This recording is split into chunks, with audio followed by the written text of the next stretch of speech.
All right. Welcome back to a Notes on Photography episode. I am excited about this one. I actually really like this image, but there's some notes I would like to go through to preface this before we do the breakdown. The breakdown is not going to take a long time. I'll probably ramble more about this image as we get started. But for some reason, so the image that we're going to look at was part of a large project called Man versus Nature. I worked on this project, on sections of this project for 10 years. And the concept was about how our species is basically in competition with nature and has been from day one. And there were aspects of the project like big wave surfing I worked on for 10 years. I did shark diving. I did a variety of different topics that sort of dealt with this overall theme. And one of those was off-highway vehicle recreation parks, which were at the time a battleground between the Sierra Club and associations like the Sand Association. Yes, there is something called the Sand Association. And they were basically environmentalists versus people who wanted to use these parks and areas for basically 4x4 quads, motorcycles, and nitro-fueled chaos is the best way to describe it. So I had been working on this piece of the story in the California desert for several years. And the hard part was, one, getting time and access to go do this project, and two, these places were relatively remote. For whatever reason, the day that I made this photograph was one of the most successful days I've ever had in the field. I was using both Leica rangefinder and Hasselblad film cameras.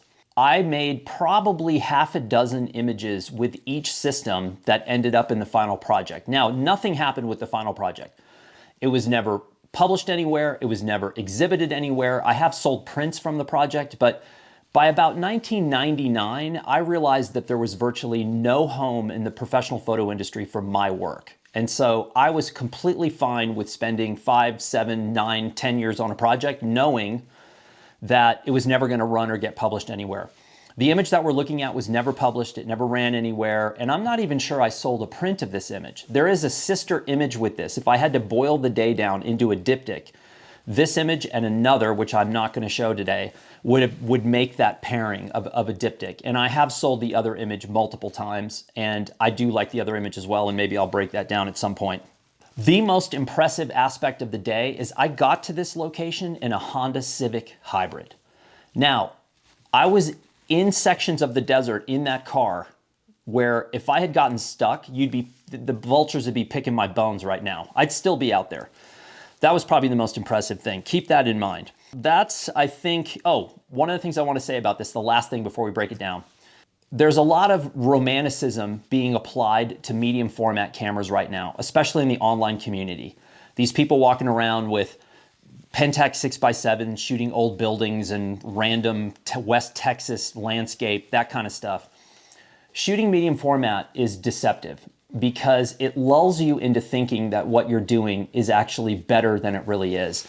The fall off on a 6.6, 6.7, 6.9 camera is beautiful. That big negative is beautiful. And sometimes it confuses us into thinking that the images we're making with these cameras are better than they really are. 35 is a hell of a lot harder way to work. It's not as exotic, it's not as sexy. You can't shoot those same subjects with a 35 and expect anybody to pay attention.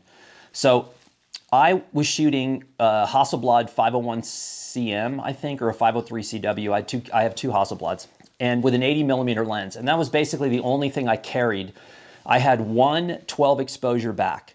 So you could also get 220 backs for the Hasselblad, but 220 was not good for me. One, because 220 film is fickle and can lead to scratching because you're trying to pack so much film into a back. And I had seen it come out, and I was working for Kodak during some of this time, and I had seen 220 film with scratching issues for years, and I thought, you know what, I'm not gonna risk that, I'm just gonna stay with 12 exposures. And secondarily, when you're shooting a Hasselblad on reportage or actual documentary work, it is incredibly difficult, but one of the things that happens is the Hasselblad is very slow, and it's clunky, and it's not like you see a scene and you go bang, bang, bang, bang, bang, bang, bang with a Hasselblad.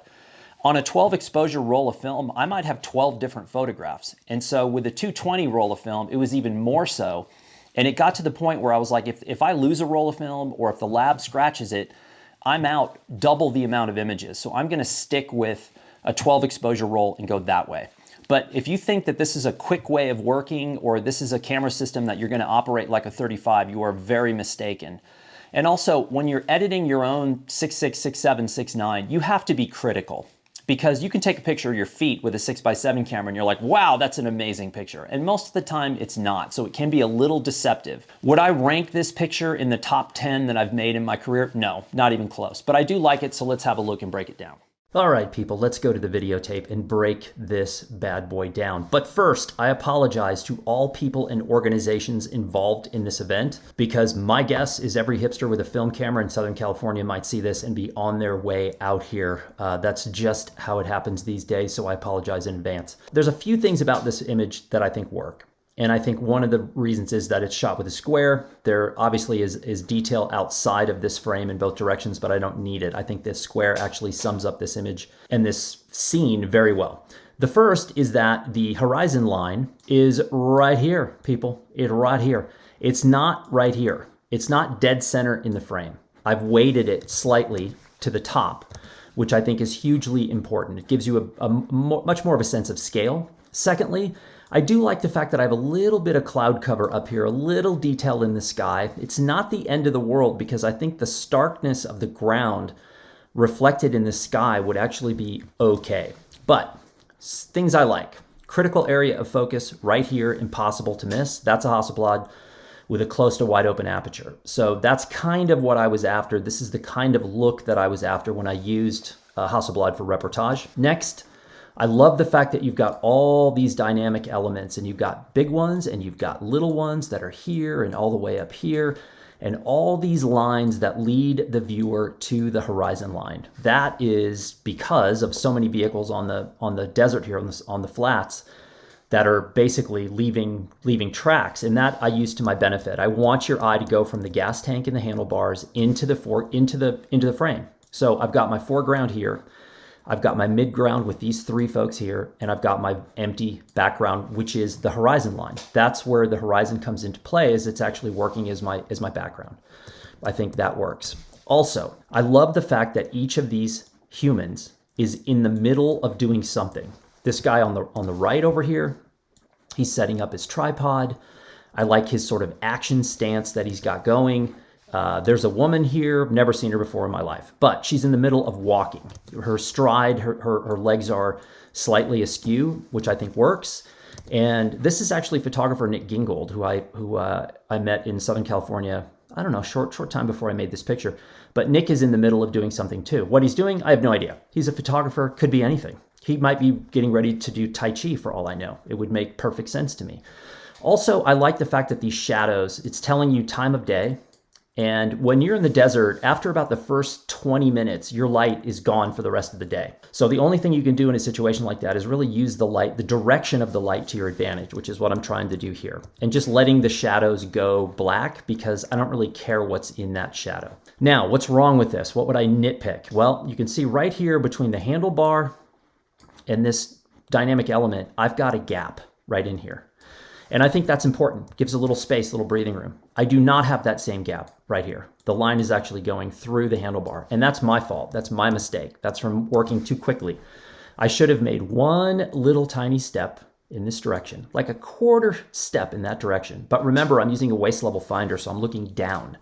And sometimes I don't use an eye level finder. They're too big and bulky. And when you're using a waist level finder, you can walk right up on people and they don't pay attention to you. With an eye level finder and a Hasselblad, you might as well have a giant cymbal band behind you banging, announcing your arrival. So that's the one thing about this frame that I would say I could have done better. But that is it. This is sort of the classic example of Hasselblad as reportage. I miss these days. I rarely do this anymore. I also use the Hasselblad for portraits. I'm about to do a film about making portraits. Great camera system, basically just a metal box with a mirror and a good piece of glass on the front. I hope you enjoyed that.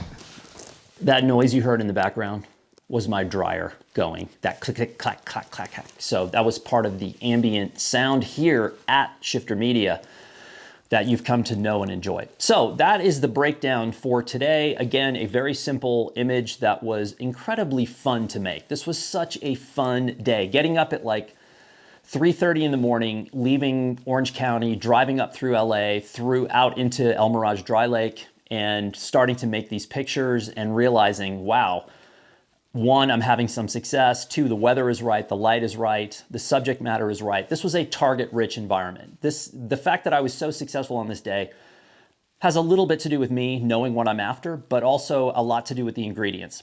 And as a doc photographer, you want to stack the deck as much as humanly possible to put yourself in places where you know that your kind of image exists. And that's it. I'll be back again.